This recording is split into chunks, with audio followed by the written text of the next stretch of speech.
동산으로 우리를 인도하시는 하나님께 모든 영광을 올려드립니다. 귀한 찬양 감사드립니다.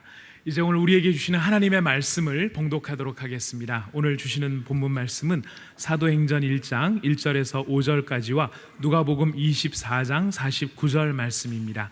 먼저 사도행전 1장 1절에서 5절까지를 교독하시고 이어서 누가복음 24장 49절을 같이 읽도록 하시겠습니다. 사도행전 1장 1절부터 5절 교독하십니다. 데오빌로여, 내가 먼저 쓴 글에는 무릇 예수께서 행하시며 가르치시기를 시작하심부터 그가 택하신 사도들에게 성령으로 명령하시고 승천하신 날까지의 일을 기록하였노라. 그가 고난받으신 후에 또한 그들에게 확실한 많은 증거로 친히 살아계심을 나타내사 40일 동안 그들에게 보이시며 하나님 나라의 일을 말씀하시니라. 사도와 함께 모이사 그들에게 분부하여 이르시되 예루살렘을 떠나지 말고 내게서 들은 바 아버지께서 약속하신 것을 기다리라. 5절을 같이 읽습니다. 요한은 물로 세례를 베풀었으나 너희는 몇 날이 못되어 성령으로 세례를 받느니라 하셨느니라. 이어서 누가복음 24장 49절을 같이 읽으시겠습니다. 볼지어다 내가 내 아버지께서 약속하신 것을 너희에게 보내리니 너희는 위로부터 능력으로 입혀질 때까지 이 성에 머물라 하시니라. 아멘. 지난주에 나누었던 마리아의 인사를 같이 하시겠습니다. 은혜 받은 자여 평강이 있을지어다. 은혜 받은 자여 주님이 함께 하십니다. 은혜 받은 성도님들, 제가 하겠습니다. 은혜 받은 성도님들, 오늘 하루 평강이 있기를 바랍니다. 감사합니다. 오늘 우리 찬양대가 주님의 동산, 주님 아름다운 것 주의 동산에 가보죠. 저 찬송은 저희 부친 세대 1950년대에 결혼식 할 때 많이 불렀던 찬양이에요. 그리고 저도 결혼식 축가로 저 찬송을 많이 해드렸어요. 독창으로 아름다운 것 이렇게 근데 여러분, 정말 교회는 잔치하는 곳이에요. 오늘도 영적인 은혜의 잔치가 우리 앞에 펼쳐지기를 원합니다. 드디어 오늘 사도행전 강의 첫 시간이 되었습니다. 오랫동안 기다렸던 그런 기다림 가운데 시작이 되었습니다. 제가 본래 부임 2년 이후에 이 강의를 하려고 준비를 했는데 하나님은 10년 동안 기다리게 하시고 12년 되어서 이 강의를 하게 하셨습니다. 아마 그 이유가 있을 거라고 생각합니다. 또 하나님의 뜻이 나타나기를 바라고 하나님의 때에 대해서 우리가 좀 생각해보고 그러면 좋을 것 같습니다. 지금 이 시대는 완전히 종교적으로도 그러고 사회적으로도 그러고 완전한 새로운 생태계입니다. 또 국제적으로는 세계적인 대전환의 시기가 되었습니다. 주로 글로벌 빅체인지라고 그러는데요, 세계적인 대전환이 되었고, 또 오늘날 이 시대가 새로운 초융합의 시대가 되었습니다. 하이퍼 컨버전스라고 해서 초융합의 시대가 되었습니다. 이 초융합의 시대에 새로운 판이 펼쳐진 것입니다. 중요한 것은 예수 믿는 저희들이 이 새로운 판을 앞에 놓고 복음의 능력으로 부딪혀야 하는 것입니다. 그리고 그게 새로운 판과 복음의 능력이 소위 인카운팅 돼가지고 답을 얻어야 되는 것이에요. 답을 얻어야 된다는 데 대해서 반응을 안 하십니까? 답을 얻어야 되는 것이에요. 아마 우리가 고난을 겪지 않았더라면 이 새 판에 대한 갈급함이 많이 약해졌을 것인데, 들을 기도 안 되었고 볼 눈도 없었을지 모르겠는데 우리가 이 고난을 겪었기 때문에 이 새 판에 대한 간절함이 그만큼 우리에게는 참 짙어졌어요. 그래서 사랑의 교회가 사도행전 이 강해를 통하여 정말 영적으로 새 차원으로, 초월적 차원으로 올라갈 수 있는 축복을 주시기를 원합니다. 시대마다 시대의 흐름과 정신이 있어요.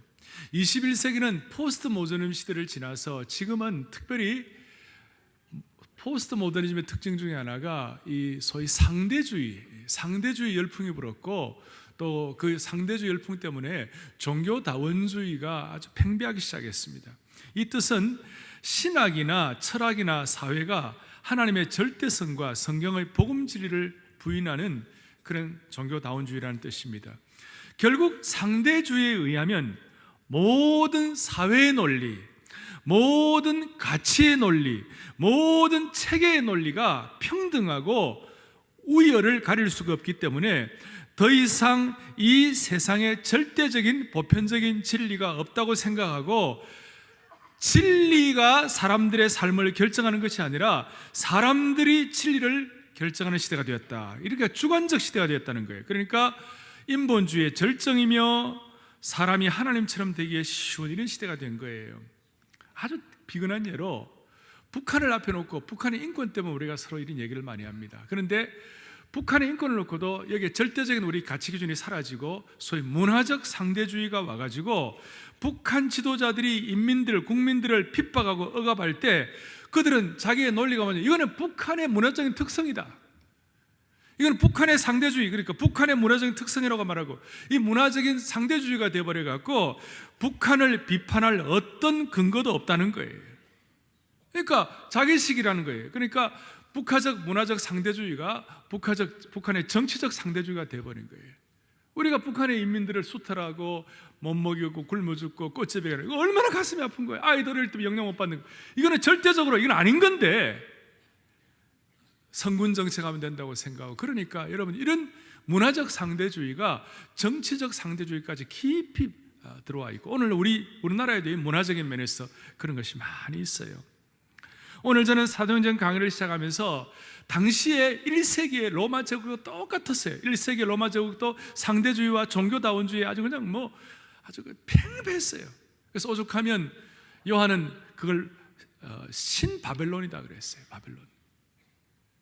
똑같은 그런 상대주의가 있어요. 그러니까 오늘 이 말씀을 준비하면서 1세기 때 경험한 것들, 21세기에 우리가 경험하는 것들을 앞에 놓고 이 시대의 흐름인 상대주의나 종교다원주의의 정신이 우리를 지배하지 말게 하여 주시고, 이 사도행전의 핵심인 성령의 인도를 받아 소위 성령의 인도, 하나님의 영으로 인도함을 받는 하영인의 하나님의 영으로 인도함 받는 이 능력이 영향을 끼치기를 바라는 것이에요.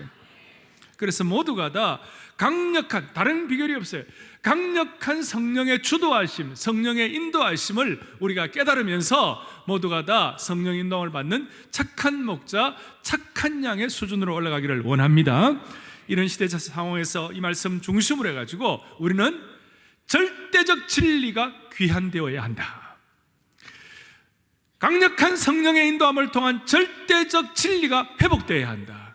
그래서 오직 예수님이라는 절대적 진리, 오직 성령이라는 절대적인 능력, 오직 복음이라는 절대적인 메시지, 오직 사랑이라는 절대적인 윤리를 회복해야 할 줄로 믿습니다. 사도행전을 통하여 다시 한번 성령운동, 교회운동이 되어야 할 것이라고 생각하는 것입니다. 그래서 오늘 사도행전을 이제 1절 뒤로 읽었습니다마는, 이 사도행전은 초대교회의 탄생과 초대교회의 부흥시기 내내 성령께서 어떻게 역사하셨는지를 집중하는 것이에요. 사도행전은, 읽어보겠습니다. 사도행전은 부흥의 시기 내내 성령께서 어떻게 역사하셨는지를 집중하는 것이 주제이다. 따라서 사도행전은 성령행전이고 사도행전은 교회행전이다, 이렇게 말할 수 있습니다.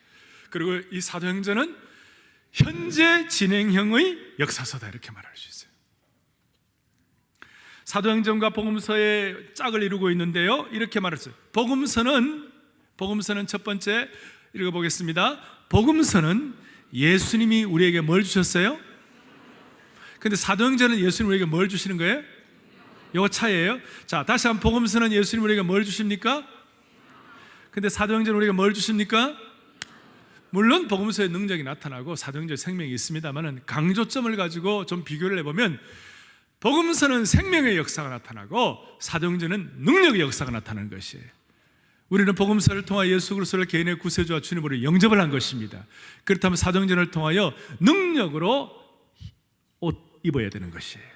능력으로 무장이 되어야만 하는 것입니다. 또 복음서는 보겠습니다. 복음서는 우리에게 인간의 모습으로 오신 예수 그리스도를 표현했다면, 그 다음에 사도행전은 우리에게 불완전한 인간들이 성령의 인도로 하나님의, 아멘, 불완전한 인간들이 성령의 인도하심으로 하나님의 뜻을 이루는 것을 보여주시는 거예요. 복음서는 우리에게 이 땅에 육신의 몸을 입고 오신 예수 그리스도를 설명하지만 사도행전은 불완전한 우리 인간들이 성령의 인도를 받아 하나님의 뜻을 이루고 하나님의 뜻을 체험하는 것을 말씀하고 있는 것이에요. 특별히 사도행전의 이 말씀은 오늘 제가 어떤 진리로 기록된 말씀으로 남아있지 말고 이것이 저와 여러분들에게 경험되고 체험되기를 원합니다. 그래서 오늘 약속하신 성령을 체험하라, 그렇게 제가 말씀의 주제를 잡은 것입니다. 오늘 우리 가운데 예수님을 10년, 20년, 30년, 40년 믿었는데 도무지 변화도 없고 뭔가 이렇게 지루하고 또 신앙생활 자체가 그냥 뭐 전통적인 습관을 이렇게 재현하는 것 같고 이런 분들이 계시다면, 아니 신앙생활 자체가 마치 김 빠진 사이다처럼 그렇게 뭔가 역동성이라든지 신비한 은혜라든지 삶을 흥미진진하게 만든다든지 주님과의 관계가 역동적이고 활기차고 적절한 믿음이 없이 김 빠진 사이다처럼 신앙생활하는 분이 계시더라면 오늘 이 말씀을 통하여 다시 한번 새로움을 여러분들 체험하기를 원합니다. 기대를 걸지 않고 신앙생활하는 분들에게 오늘 이 사도행전이 여러분들을 위한 메시지라고 믿으시길 바랍니다. 체험하는 것이에요. 그래서 힘이 들고 빈소리가 나는 이유는 사도행전적 성령의 인도를 체험하지 못했기 때문에 그럴 수 있다고 생각하는 것이고, 이것이 얼마나 놀라운지 사도행전을 읽으면서 성령 체험을 했던 R.A. 토레이 박사 같은 경우는 바이올라 대학과 미국의 D.L. 무디와 함께 사역했던 R.A. 토레이 박사님은 너무나 이 체험이 강렬해가지고 하나님 아버지 no more, 더 안 주셔도 됩니다 할 정도로 그렇게 강력하게 체험을 받았어요. 저는 그 글을 읽다가 얼마나 부러웠는지 몰라요. 이론이 아니라 체험이에요. 2009년도에 시청 앞 광장에서 제가 이제 그때 전국 부활절 연합예배 설교를 하게 되는데, 그때 부활절 연합예배 설교를 준비하면서 제 마음에 간절한 기대와 소원이 부활의 능력에 대해서 설명만 하지 말게 하여 주시고 부활의 능력을 성도들이 온전히 체험하는 말씀으로 은혜 베풀어 주시옵소서. 그 기억이 나는 거예요. 이번 사도행전을 하시면서 모두가 다 성령의 능력과 인도하심을 체험하기를 바랍니다. 하나님의 무한하신 자원을 경험하십시오. 내 삶을 가로막는 모든 장벽들이 무너지는 것을 확인하십시오. 그렇게 발버둥을 쳐도 나를 짓누르고 구속하는 것들이, 중독시키는 것들이 끊어지는 것들을 기대하십시오. 그리고 여러분들 하루하루를 적당히 살아가던 사람이 가슴 속에 거룩한 열기가 뿜어지게 하여 주시옵시고, 우리의 삶의 걸음걸임에 세상이 감당할 수 없는 당당한 권위를 가지고 살아갈 수 있도록 다시 한번 여러분 속에 있는 여호와의 불이 올라오기를 바랍니다. 사도행전 1장 1절에 데오빌로여 내가 먼저 쓴 글에는 무릇 예수께서 행하시며 가르치시기를 시작하심부터 이런 말씀이 나와요. 그게 내가 먼저 쓴 글, 내가 먼저 쓴 글이 뭐예요? 누가복음 오늘 24장 읽으셨죠? 누가복음 24장 49절 쪽 읽었는데 누가복음이 내가 먼저 쓴 글이에요. 그러니까 누가복음과 사도행전은 연장선상이에요. 누가복음 24장의 장면과 그 장소가 오늘 사도행전 1장의 장면과 장소예요. 연결되는 거예요. 그러니까 내가 먼저 쓴 글에 누가복음에는 무릇 예수께서 행하시며 가르치시기를 시작하신부터, 예수님 이 땅에 육신을 입고 오신 그 예수님께서 2절 그가 택하신 사도들에게 성령으로 명하시고 승천하신 날까지의 일을 기록하였노라. 누가복음 1장부터 24장까지를 기록하였노라, 그렇게 말씀하시는 거예요. 거기에 누가복음 24장에 오면 예수님이 말씀을 풀어주실 때 가슴이 뜨겁지 아니하더냐, 그런 말씀이 나왔거든요. 성령께서 역사하실 때 가슴이 뜨거워지는 것입니다. 그리고 3절에 그가 고난받으신 후에 또한 그들에게 확실한 많은 증거로 친히 살아계심을 나타내사, 예수님 부활하시고 난 다음에 며칠 동안 이 땅에 계셨죠? 40일 동안 그들에게 보이시며 뭐에 관한 일을 말씀하셨어요? 하나님 나라에 관한 일을 말씀하셨어요. 예수님 부활하시고 승천하실 때까지 그 기간이 40일이었어요. 40일 동안 주님이 뭘 말씀하셨다고요? 하나님 나라의 일을 말씀하셨어요. 하나님 나라를 여러분 어렵게 생각하지 마세요. 이 하나님 나라의 일은 믿음의 조상 아브라함 같은 경우는 축복의 근원이 하나님 나라예요. 땅의 모든 족속이 나를 인하여 복을 얻을 것이니라 하신지라. 그게 하나님 나라예요. 모세 같은 경우는 출애굽기에서 너희가 내게 대하여 제사장 나라가 되라. 그것이 하나님 나라예요. 요한 같은 경우는 나같이 아무것도 아닌 오병이어 보리떡 5개와 물고기 2마리 같은 인생이라도 주님께 드려주시면 주님이 축사하게 하시고 5,000명을 먹이게 하신다. 그게 하나님 나라예요. 하나님 나라의 은혜가 바울에게 들어가니까 바울은 로마서에 오면 곳곳마다 나는 하나님께 빚진 자다, 그거예요. 빚진 자의 심정을 갖는 거예요. 이게 하나님의 나라예요. 이사야 같은 경우는 너는 물된 동산 같고 물이 끊어지지 않은 샘 같을 것이라. 물된 동산 같고 물이 끊어지지 않은 샘같이 되어가지고 황폐한 곳들을 성령의 생수를 흘러내려가지고 거기에 진펄과 개펄인 곳이 다 이렇게 소생하게 되도록 이사야, 에스겔 같은 선지자를 통하여 말씀한 그것이 바로 하나님의 나라예요. 오늘 사도행전적 이 하나님의 나라, 이제 오늘 말씀을 드리는 이 내용들이 어떻게 시작되는가, 하나님 나라가 어떻게 이루어지고 하나님 나라가 어떻게 건설되는가, 4절 5절을 다시 한번 또박또박 같이 합독하겠습니다. 사도와 함께 모이사 그들에게 분바에 이르시되, 그 다음에요, 예루살렘을 떠나지 말고 내게서 들은 바 아버지께서 약속하신 것을 기다리라 그랬어요. 약속하신 것을 기다리라. 이 내용은, 약속하신 것은 누가복음 24장 49절의 내용과 똑같아요. 약속하신 것 똑같아요. 그 다음 5절이 오늘 요절인데 5절 크게 또박또박 같이 우리 합독하겠습니다. 요한은 물로 세례를 베풀었으나 너희는 몇 날이 못되어 성령으로 세례를 받으리라 하셨느니라. 아멘. 오늘 하나님 나라에 대해서 우리가 이해하기 위하여 먼저 깨달아야 할 것은 너희가 성령으로 세례를 받으리라 그랬어요. 예수 믿고 구원받은 하나님의 백성들은 다 성령으로 예수 그리스도를 구세주와 주님으로 영접했어요. 그런데 오늘 여기에 성령으로 세례를 받으라, 이 말씀을 할 때 제자들의 입장에서 이게 무슨 뜻인가? 성령으로 세례를 받는다는 것은 요한이 세례받을 처럼 다시 요단강에 내려가 세례를 다시 받아야 되는가? 아니면 예수님께서 세례를 받을 때, 요단강 세례를 받을 때 하늘 문이 열리고 이는 내 사랑하는 자요 내 기뻐하는 아들이라고 하면서 비둘기가 성령처럼 내리는 것, 그것인가? 아니면 무슨 정치적인 능력을 가지고 이스라엘 나라를 회복하시는 것이 성령으로 세례를 받는 것인가? 뭔가 이렇게 딱 와 잡히는 것이 없었어요. 그런데 오늘 사도행전에 이어지는 일들을 통하여 성령으로 세례를 받는 것이 어떤 뜻인지를 보여주시는 거예요. 성령으로 세례를 받는다는 이 말은 신학적으로 조금 좀 뭐라고 그럴까요? 논쟁의 요소가 있어요. 있지만 예수님은 바울 사도를 통하여 누구든지 성령님으로 말미암아 한 세례를 받아 한 몸이 됐다, 그런 말씀이 나와요. 그것이 나오는데 오늘 여기서 나오는 성령 세례란 말은 예루살렘 교회가 지금 태동되는 단계이기 때문에 한번 기본적으로 한번 딱 도장을 찍어주는 것이에요. 그래서 이 성령 세례란 말은 논쟁은 신학자들에게 맡기고, 왜냐하면 논쟁을 하다 보면 영적 체험을 상실하기가 쉽기 때문에.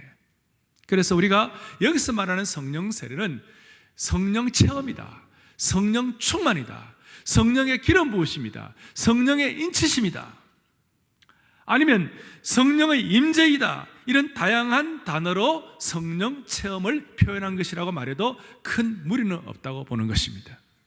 따라서 한마디로 이 성령 세례는 우리 모두가 다 성령 체험이다, 이렇게 말씀할 때 모두가 다 인식이 되면 좋겠어요. 따라하겠습니다. 성령 세례는 성령 체험이다.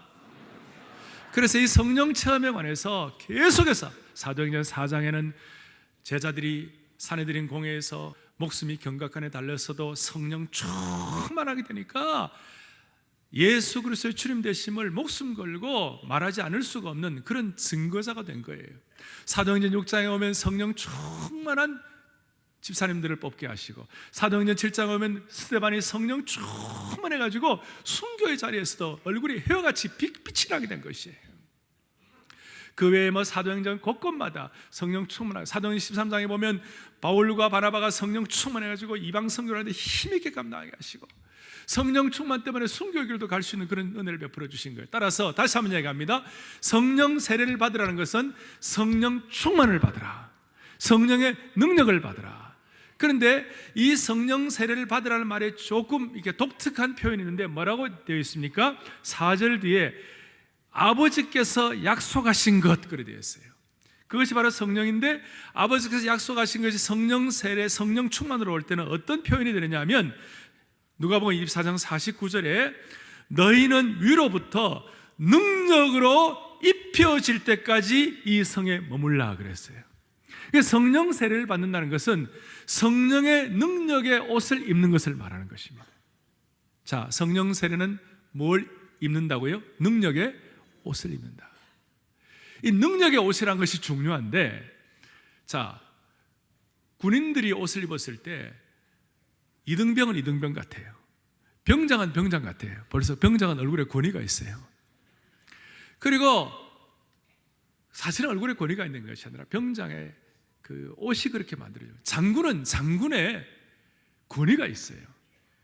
떠들더라도 뭐 젊은이들이 뭐를 하더라도 장군이 딱 나타나면 온통 집중을 하고 그 장군의 앞에 복종하는 것이. 그래서 장군도 사복을 입으면 다 비슷비슷하잖아요. 뭐 똑같은 사람인 것 같고. 여러분 그래서 예비군은 예비군복 입은 거하고 장군복 입은 거하고 예비군은 사람이 아니다 뭐 이런 말이 있지 않았습니까? 예비군복은 예비군복에 권위가 없는 거예요. 근데 장군은 장군의 권위의 옷이에요. 그러니까 오늘 하나님께서 다 똑같아요. 부속이에요. 부속한 인생들이에요. 우리 주님 앞에서 다 부속이에요. 다 똑같은 사람들이에요. 그런데 성령 세례를 받으면 성령의 능력의 옷을 입는 것입니다. 오늘 이 예배에 성령의 능력의 옷을 입혀주시기를 원하는 것이에요. 주여 능력과 권위의 옷을 입혀주십시오. 능력과 충만의 옷을 입혀주십시오. 이 성령 세례, 성령 충만의 옷을 입는 것은 얼마나 소중한 것인지 몰라요. 또한 이 성령의 능력의 옷을 입는 것이 1세기의 그리스도인들에게만 한정된 것인가? 아니면 오늘 21세기를 살아가는 우리들에게도 반복될 수 있는 것인가? 이것이 소위 seized power인가? 끊어진 파워인가? seized gift인가? 끊어진 은사인가? 아니면 지금도 unseized, 지금도 계속 이어지는 성령의 능력이요 은사인가? 저는 그렇게 생각합니다. 초월적 차원의 사역으로 이제 복음의 능력과 이 시대의 새판과 부딪혀서 답을 간절히 사모하는 우리 교회 교인들, 사랑의 교회 교인들에게는 이 약속의 말씀이 오늘 이 시대에도 유효하다고 저는 믿는 것입니다. 성령의 권능을 주시겠다는 약속은 오늘 우리 사랑의 교회와 우리 공동체를 위한 약속이라는 사실의 결론을 내리게 된 것입니다. 오늘 이 결론을 가지고 주님 앞에 마음을 여시기를 바랍니다. 제가 지금 주님이 땅에 오셔서 우리에게 성령 세례를 말씀하시고 성령 충만을 말씀하시고 이 성령 충만은 권능의 옷을 입는 것과 같다 그렇게 했어요. 그렇다면 어떻게 이 성령 충만 받을 수 있습니까? 이제 사도행전에 28장까지 많은 일들이 일어납니다만은 오늘 이 시간 첫 시간 여러분 다 성령 체험을 할 수 있기를 원하는 것입니다. 성령 체험을 하기 위하여 지금 중요한 거 하나 있습니다. 그것이 뭐냐면 New truth, 새로운 진리보다 더 중요한 것은 이미 우리에게 주어진 진리, the truth. 새로운 진리보다도 바로 그 진리에 대한 새로운 경험이 필요하다는 것이에요. 그러면 성령 충만을 위한 새로운 경험이 뭘까? 이것이 이제 소중한 거예요. 우리가 이미 말씀을 받았어요. 이 말씀이 바로 그 진리예요. 이 진리를 우리가 체험하기 위하여 새로운 경험을 여러분 필요한데 이것이 우리에게 주어지게 어떻게 하면 좋겠는가? 오늘 한 가지, 우리를 덮고 있는, 우리를 오염시키고 있는 모든 삶의 오염물들을 제거해야만 하는 것이에요. 이건 제 얘기가 아니고 이삭이 우물을 팔 때에 이삭의 우물 파는 과정 중에서 이런 과정이 있어요. 창세기 26장 18절을 좀 다 같이 보겠습니다. 창세기 26장 18절 시작. 그 아버지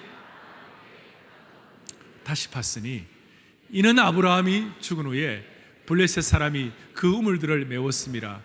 이삭이 그 우물들의 이름을 그의 아버지가 부르던 이름으로 불렀더라 그랬습니다. 이삭이 우물을 파는 거예요. 당시의 중동 지역의 우물은 생명수와 같은 것이고 생명과 연결되어 있는 것이 삶의 가장 중요한 기본이에요. 그 우물을 파야 하는데 어떻게 팝니까? 이삭이 팠던 우물 중에 하나는 아브라함이 팠던 우물들을 다시 팠어요.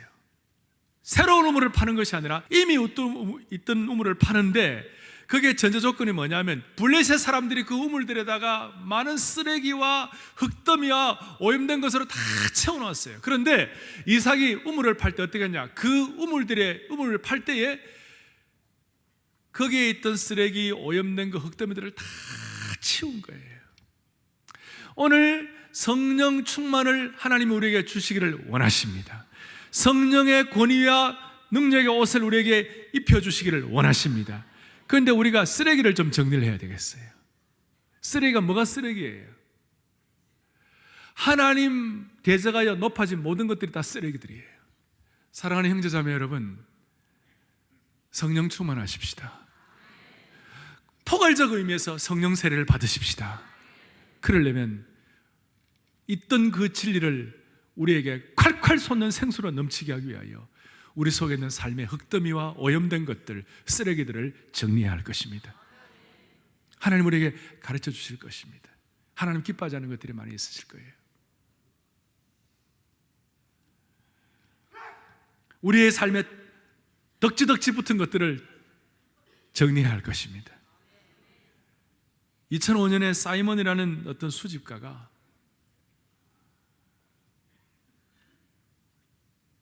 수십 년 전에 불과 8만 원에 샀던 것을, 그 수집가가 그걸 확인해가지고, 그러니까 몇십 년 전에 8만 원, 45파운드밖에 안 되는 걸 가지고 샀던 그 그림을 이 사이먼이라는 수집가가 몇 년 전이죠. 그걸 해가지고 뭔가 좀 덧칠되어 있는 거 하고 덕지덕지하고 붙은 거 하고 그걸 이렇게 탁탁 잘 이렇게 제거를 해보니까요, 그것이 뭐냐면 레오나르도 다빈치 그림이었어요. 8만 원짜리가 가격이 뭐냐? 2천억이에요. 2천억. 여러분 2천억 2억 불이에요. 2억 불. 상상이 되는 것이 아니에요. 어떻게 그럴 수가 있냐 할 정도예요. 우리가 성령 체험을 하고 성령 충만을 받는 이것은 8만 원에서 2천억 되는 수준이 아니에요. 그건 그림일 뿐이지만 우리는 살아있는 삶의 현장을 통하여 경험되는 것이에요. 오늘 우리의 삶의 쓰레기를 정리하고 우리의 삶의 생수가 콸콸 솟아오를 수 있도록, 새로운 진리나 새로운 방법이 아니라 그걸 잘 제거하여 우리를 새롭게 하시는 그런 하나님의 은혜를 체험하십시다. 이제 제가 몇 분 동안 어떻게 하면 쓰레기 치울까, 어떻게 하면 오염된 거 정리할까, 어떻게 하면 성령 체험할까 할 텐데요, 성령님은 인격이세요. 인격은요 온유한 거예요. 그리고 인격은 환영하고 사모하고 존중하는 것이에요. 아멘. 그리고 인격인데요, 사람마다 이과 문과가 있어요. 사람마다 어떤 분들은 아주 이성적인 분이 있고 어떤 분들은 감정적인 분들이 있어요. 제가 볼 때 오히려 더 사모해 보세요. 다 간절히 한 마음 문을 한번 열어보세요. 그럴 때 성령께서 이 시간 여러분들을 붙잡아 주실 것이에요. 그리고 마음이 감정적인 분들은 말씀을 더 깊이 묵상하고 말씀을 더 사모하세요. 오늘 하나님께서 이 시간 우리 모두에게 인격적인 성령님을 따뜻하게 환영하고 인격적인 성령님을 찬양하고 인격적인 성령님을 모셔드리기를 바라는 것입니다. 그러기 위하여 어떻게 인격적인 성령님을 따뜻하게 환영하며 모실까? 저는 가끔 그렇게 생각해요. 성령이 주시는 눈물이 있으면요 우리의 마음이 청소가 되는 것입니다. 성령이 주시는 눈물이 있으면 우리의 오염된 것이 정리되기 시작하는 것입니다. 하나님 오늘 시간 여러분의 눈물을 주실지 몰라요. 그럴 때 우리가 그 눈물로, 그 마음의 눈물로, 육신의 눈물로 우리의 오염되고 쓰레기 같고 청소되지 못한 것들이 정리되기를 원합니다. 제가 사도행전의 주제가 가운데 하나가 성령의 비가 내리네 하늘의 문을 여소서, 이런 찬송을 이제 주제가 중에 하나로 많이 부를 거예요. 반드시 이 찬송하는 가운데 언젠가는 하나님께서 여러분들 정리할 거 정리하시고, 특별히 오늘 이 시간 되면 더 감사한 일이고, 그렇게 해서 하나님께서 그 하늘의 문을 열어주시는데, 거기에 보면 성령께서 오셔서 하늘의 문을 연다는 말이 영어로 보면 the flood gates of heaven이라고 나와 있어요. 생수와 같이, 홍수와 같이, 폭포수와 같이 우리를 새롭게 하시는 것이에요. 따뜻한 마음으로, 온유한 마음으로 너무 비판적이지 않는 마음으로, 너무 이기적이지 않는 마음으로, 순수한 마음으로 이 시간 마음을 열고 찬양할 때 하나님이 오셔서 우리의 오염된 것들 정리하시고 청소하시고 새롭게 하시고 우리의 신앙을 한 차원 올려주시리라고 믿습니다. 이것이 성령님을 체험하는 것입니다. 다 우리 손을 다 펼치시고 성령의 인도함을 받을 수 있도록 성령의 비가 내리네 하늘의 문을 열어주소서. 가사는 간단해요.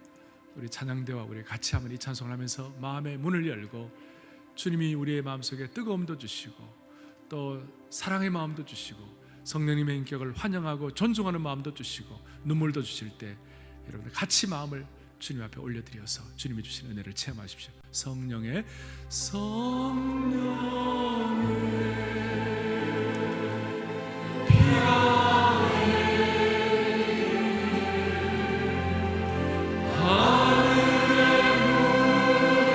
묻어서 찬양대 성령의 비가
성령의 비가 내리네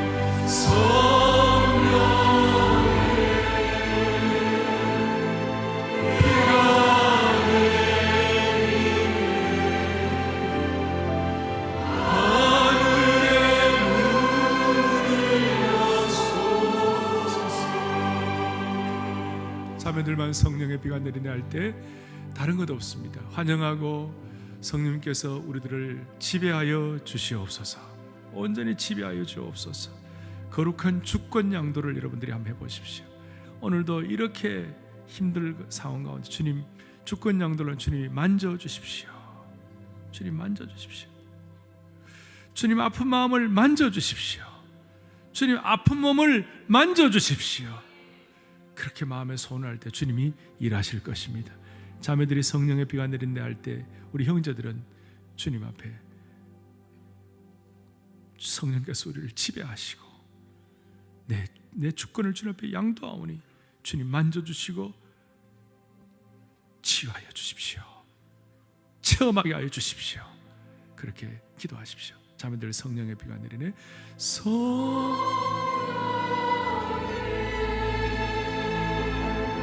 비가 하늘의 문을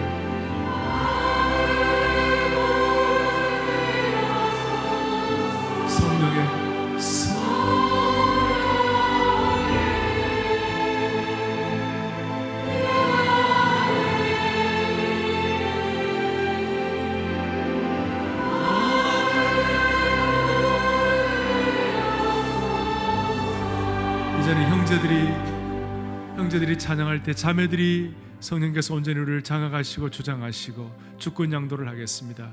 쓰레기들을 다 청소하여 주옵소서. 그렇게 기도하십시오. 형제들 찬양하겠습니다. 성령의 비가 내리네 하늘에 문을 여소서. 성령의 비가 내리네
하나님 아버지, 상대주의와 다원주의의 이 큰 판이 우리 앞에 놓여 있을 때에 우리 모두가 다 성령 체험을 통하여 복음의 능력을 통한 답을 받아가지고 다른 사람들에게 답을 선포하고 답을 나눠줄 수 있는 참으로 성령의 인도를 받는 하나님의 사람들 되게 하여 주시옵소서. 사랑의 교회가 사도행전 이후로 현재 진행형인 성령의 역사가 새롭게 재현되는 것을 가정적으로, 개인적으로, 교회적으로 온전히 체험하는 영광스러운 시간 되게 주실 줄을 믿습니다. 온 가정 교회가 성령의 인도를 받는 착한 목자, 착한 양 되게 하옵소서. 예수 그리스도의 이름 받들어 간절히 기도 올리옵나이다. 아멘. 성령의 비가 하늘에 울려소서.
전국 주교 60회 성경고사 찬양 경연대회가 사랑의 교회에서 열렸습니다. 이번 대회에는 성경고사 2,020명, 찬양 1,262명, 율동 워십 1,023명, 암송 194명, 총 4,499명이 참가했습니다. 개회 예배에서 전국 주일학교 연합회는 사랑의 교회 오정현 담임 목사에게 감사패를 수여했고, 오정현 담임 목사는 40여 년 전 성경고사에 출전했던 경험을 나누며 앞으로도 대회의 전통이 잘 이어지길 바란다고 전했습니다. 먼저 본당에서 유초등부 1학년부터 고등 3부 그리고 장년부까지 2천여 명이 성경고사를 치렀는데요. 2014년 공과 내용을 바탕으로 출제된 55문항의 문제를 제한 시간 50분 동안 풀었습니다. 같은 시각 부속실에서는 성경 암송대회가 진행됐습니다. 유치부 6, 7세는 각각 창세기 3장과 1장을 암송했고, 올해 처음 열린 영어 암송에서는 초등부 3학년이 사도신경을 암송했는데요. 어린 나이의 어린이들에게는 부모와 함께 말씀을 보며 대회를 준비한 것만으로도 값진 경험이 됐습니다. 오후에는 찬양과 율동, 워십 경연대회가 개인과 단체 부문별로 본당과 부속실에서 진행됐는데요. 참가자들은 그동안 준비하고 갈고 닦은 기량을 발휘하고 서로 응원하며 하나로 어우러졌습니다. 모든 부문의 경연이 끝나고 점수 집계를 마친 후에 시상식이 진행됐습니다. 사랑의 교회 주일학교에서는 대회에 출전한 103명 중 56명이 입상했는데요. 특별히 이번 대회에서는 수상자를 지도한 교사에게도 메달을 시상했습니다. 준비하면서 아이들과 함께 찬양하고 그리고 나눴던 시간들이 너무 감사하고 행복했습니다. 그리고 마치고 나서 저희들이 2등을 했지만 등수가 무슨 의미가 있을까 생각하고요. 우리 친구들이 오늘 경험했던 거 정말 평생 잊지 않고 하나님을 계속 찬양하는 아이들로, 하나님께 영광 돌리는 아이들로 커가기를 소원합니다. 막상 나가니까 그냥 아무 생각도 안 들고 최대한 찬양을 이렇게 올려드린다 이런 마음으로 하라고 주위에서 소리도 많이 듣고 그래서 최대한 그 생각 많이 하려고 노력했고 상 받아서 기쁘고 감사드리고 기도해 주신 분들께도 감사드려요. 전국대회에서 1등했어요. 참 기뻐요. 예수님을 찬양하는 아이들로 크게요. 전국주교 성경고사 찬양 경연대회. 실력을 겨루고 순위를 가르기는 했지만 그보다도 아이들이 말씀을 보고 또 선포하고 찬양을 올려드리며 대회를 준비한 모든 과정이 하나님께 영광을 올려드리는 귀한 시간이었습니다. 이번 대회를 통해서 아이들이 말씀 보는 것을 더욱 사모하고 찬양하기를 기뻐하며 교회 안에서 건강하게 자라기를 바랍니다.